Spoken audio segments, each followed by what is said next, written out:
Undeclared wars of aggression are commonplace in today's society now, in our country and in yours. Our governments engage in preemptive strikes that result in unjust and unnecessary wars that in turn take on lives of their very own. Sadly and tragically, we become accustomed to the use of illegitimate force, the kind of force that was once outlawed by the Nuremberg trials after the Second World War. We choose not to question our authority and choose to follow them blindly. We should stand up for our country and protect our rights. Any society that sacrifices a little liberty for additional security will deserve neither and will lose both.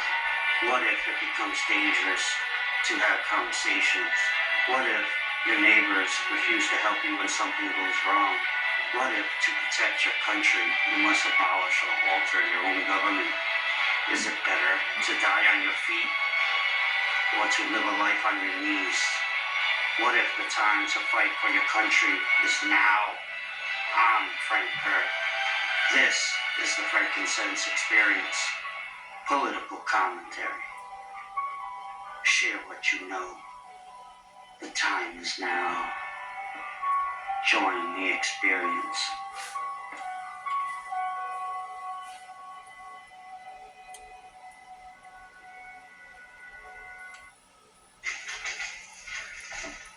Hello everyone, thanks and welcome.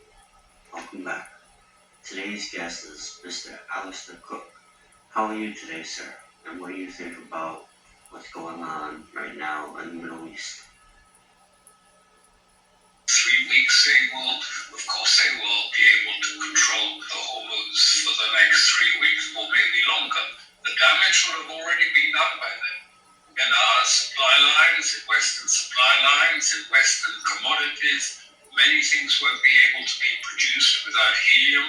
Many things won't be able to be extracted without sulfuric acid. This is going to change dramatically, if you like, the color and the idea. We're going back to what it was, just to be clear, before the 70s, when America changed the whole formula. But before that, Iran was a major power in the region, a major regional power, a major civilization power, a major Islamic power in it. And in the 70s, effectively the United States decided that it wanted to make the emirs and the monarchs, the Sunni emirs and monarchs of the region, their proxies, and put them in opposition to Iran. And of course, together with Israel, Israel has also used this to contain, weaken, and undermine Iran. And now Iran, which has been planning this since 2003,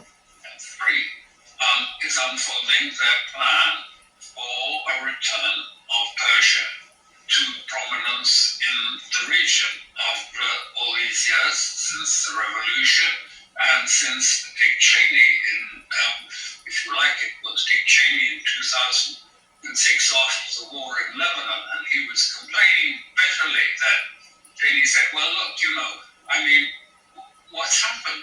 Now the war in